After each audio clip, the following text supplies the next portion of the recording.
तो यार कहानी वहीं से स्टार्ट होती है जहाँ पर खत्म हुआ था। वो डीमन किंग अपने चीटी पर एक जोरदार हमला कर देता है जिसको वो भी अपनी फुल पावर से रोकने का ट्राई किया जा रहा था। तभी उसको मेन कैरेक्टर का याद आता है कि किस तरह उसने मुझ पर भरोसा करके इस पीक को मेरे प्रोटेक्शन में छोड़ दिया। तभी वो भी गुस्से में अपनी आंखों को खोलता है, फिर क्या सिर्फ एक झटके में उस डीमन किंग के अटैक को खत्म कर देता है। तभी वो भी, तुम कीड़े कहीं के, तुम्हारी हिम्मत कैसे हुई मेरे मामले में टांग अड़ाने की? हाँ, नहीं छोड़ूंगा, नहीं छोड़ूंगा। दूसरी तरफ चीटी भी लाइक, तो हर माई के तू है कौन जो यहाँ पर बकचोदी किए जा रहा है? हाँ, एक बात गौर से सुन ले, जब तक मैं यहाँ पर हूँ ना, कोई भी इस पीक पर अटैक नहीं कर सकता। जिसे सुनने के बाद डीमन किंग बोलता है, क्या कहा? यानी कि तुम ये बोलना चाहते हो कि जब तक तुम यहाँ पर रहोगे इस पीक पर कोई भी अटैक नहीं कर पाएगा। तभी वो भी चीटी की ओर अटैक करते हुए बोलता है, साले तुम्हारी इतनी हिम्मत कि तुम मुझे सिखाने चले हो कि तुम्हारी औकात भी है जो मेरे अटैक के सामने खड़े हो सको? और जैसे ही अटैक करता तभी कहीं से तो एक पत्थर उड़ता हुआ आता है और उस डीमन किंग के अटैक को खत्म कर देता है, जिसको देखकर वो भी एक पल के लिए चौंक जाता है कि क्या ये कैसे हो सकता है। डीमन किंग भी लाइक, तेरी माँ का, आखिर कौन है बे जो छिपकर हमला किए जा रहा है? मेन कैरेक्टर, नाम मुन्ना ना, तुम तो अपने बाप के साथ गद्दारी कर रहे हो।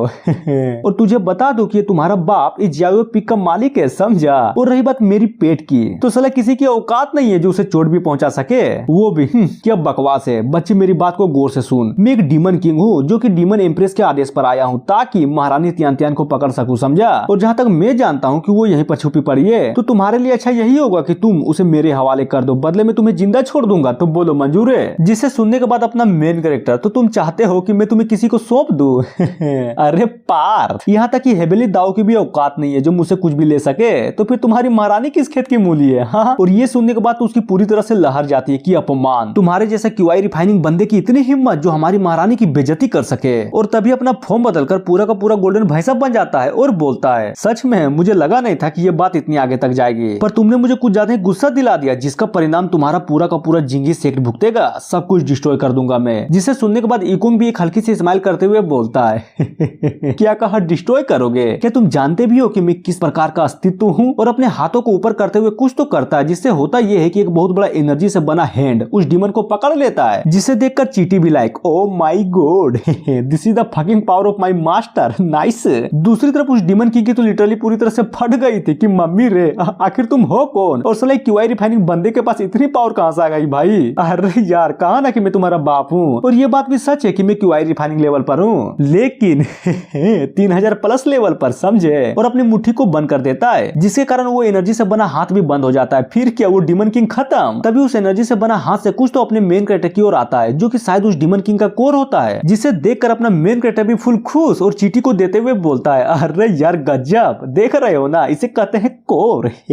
अगर तुमने इसे ले लिया ना, तब तो समझो तुम्हारी बल्ले ही बल्ले। और ये सुनने के बाद वो भी फुल खुश हो जाती है और फाइनली खा लेती है। फिर क्या, एक बहुत बड़ा रिएक्शन होता है जिसके चलते वो चीटी भी एक खूबसूरत लड़की में तब्दील हो जाती है। और वो भी पूरी तरह से चौंकी पड़ी थी कि क्या मैं ट्रांसफॉर्म होकर इंसान बन गई। साला विश्वास ही नहीं हो रहा। और ये चीज है क्या, कुछ ज्यादा ही सॉफ्ट लग रहा है, जिसे देखकर अपना मेन कैरेक्टर भी मनी मन सोचे जा रहा था कि इसे कहते हैं अरमान, मेरी जान। और सच्ची में कुछ ज्यादा ही बड़े हैं इसके, नाइस। तभी वो लड़की, आई मीन वो चीटी, जिसका नाम अपने मेन कैरेक्टर ने जियाओ रखा था, वो डायरेक्ट अपने मेन कैरेक्टर के गले लग जाती है कि थैंक यू मास्टर, ट्रांसफॉर्म होने में मेरी हेल्प करने के लिए। देखना, आपका ये एहसान चुकाने के लिए मैं इस शरीर तक की भी कुर्बानी दे दूंगी। वो भी, अरे यार ये तुम क्या बोल रही हो? कम से कम सही तो बोल, वरना लोग गलत समझ बैठेंगे, समझी? और मनी मन सोचता है, खैर छोड़ो, वैसे भी आज का दिन कुछ ज्यादा ही अच्छा था मेरे लिए, अब मुझे बस इसे अच्छे से बोलना सिखाना होगा ताकि बाद में दिक्कत ना हो। तभी सीन चेंज होता है एक माउंटेन पर, जो कि अपने मेन कैरेक्टर का ही पीक का हिस्सा था, जहाँ पर अपनी डिसाइपल तियान तियान बहुत जोरों शोरों से तकनीक को सीखी जा रही थी। तभी अचानक से अपनी आंखें खोलती है और एक पावरफुल अटैक को परफॉर्म करती है, जो कि ड्रैगन जैसा दिख रहा था। तभी बूम, एक जोरदार धमाका होता है, वो भी पानी पर, जिसको देखकर डिसाइपल भी पूरा खुश हो जाती है कि अरे गजब, ये हुई ना बात, नाइस।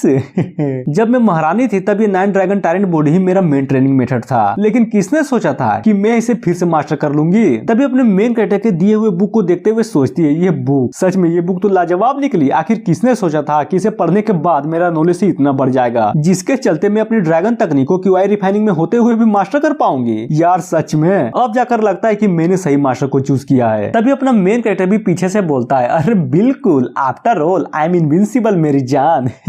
तो मास्टर तो अच्छा होगा ही ना, इसीलिए तुम्हें टेंशन लेने की जरूरत नहीं है, क्योंकि मुझे चुनना ही तुम्हारे लाइफ का बेस्ट चॉइस था। और अचानक से आवाज सुनने के बाद डिसाइपल तो पूरी डर जाती है। वो भी, मास्टर तेरी माँ का, ये क्या बकचोदी है कि पीछे से खड़े होकर किसी की बात सुनो। हाँ, जिसे सुनने के बाद अपना मेन कैरेक्टर, अरे यार लगता है तुम गलत समझ रही हो, मैं तो बस यहाँ पर मछली पकड़ने के लिए आया था। तभी मैंने मैंने देखा कि तुम पानी में ब्लास्ट किए जा रही हो, कहीं तुम पानी को गर्म करके सारी मछली को पकाने का प्लान तो नहीं बिठा रही हो ना। जिसे सुनने के बाद वो भी थोड़ा शर्माते हुए गुस्से में बोलती है कि क्या बकवास है, मैं तो बस यहाँ पर अपनी मार्शल आर्ट की प्रैक्टिस कर रही थी। और सोचती है अगर तुम मेरे मास्टर ना होते ना तब मैं तुम्हें अपने एक हाथ से खत्म कर देती। तभी इकोंग बोलता है नाइस, मेहनत तो अच्छी चल रही है। अच्छा ये बताओ जो मैं तुम्हें सीक्रेट ऑफ अंडरवर्ल्ड का किताब दिया था वो कहाँ तक सीखी। जिसे सुनने के बाद वो भी सोचती है फाइनली अब जाकर इसे पता चलेगा कि मैं कितना टैलेंटेड हूँ। जब इसे ये पता चलेगा कि मैं वो टेक्निक को 5 लेवल तक सीख चुकी हूँ। और तभी फुल एटीट्यूड में बोलती है मास्टर तेरी माँ का, क्या तुझे पता भी है कि मैंने सिर्फ एक रात में उस बुक के 5 चैप्टर को खत्म कर डाला। जिसे सुनने के बाद अपना मेन कैरेक्टर तो पूरी तरह से हिल जाता है कि हाँ 5 चैप्टर। और तभी उसका चौंका हुआ फेस देखकर वो भी मनी मन सोचती है देखा